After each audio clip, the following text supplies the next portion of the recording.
কড়াইতে পরিমাণ মতো তেল দিয়ে দিলাম মাঝারি সাইজের একটা পেঁয়াজ, কয়েক কোয়া গোটা রসুন, কাঁচামরিচ হালকা ভেজে তার মধ্যে দিয়ে দিলাম একটা মূলা।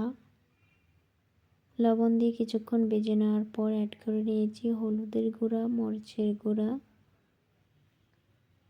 কিছুক্ষণ কষানোর পর এখন দিয়ে দেব সাদা চেও মাছ। এই মাছগুলোকে আপনারা কি বলে থাকেন অবশ্যই বলবেন। আমরা তো সাদা চেও মাছই বলি। তো কিছুক্ষণ কষানোর পর পরিমাণ মতো জল দিয়ে নাড়াচাড়া করে ঢাকনা দিয়ে ঢেকে দেব। কিছুক্ষণ রান্না হওয়ার পর ঢাকনাটা তুলে আরও কিছুক্ষণ নাড়াচাড়া করে নেব। রান্নাটা হয়েই গেছে, এখন ধনেপাতা কুচি দিয়ে নামিয়ে নেব।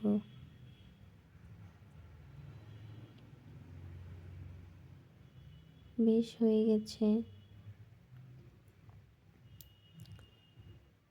কালারটা যেরকম ভালো এসেছে খেতেও কিন্তু অনেক মজার হয়েছে। আপনারাও চাইলে আমার মতো করে রান্না করতে পারেন। তো রেসিপিটা ভালো লেগে থাকলে অবশ্যই লাইক কমেন্ট করে শেয়ার করে দিবেন। ধন্যবাদ।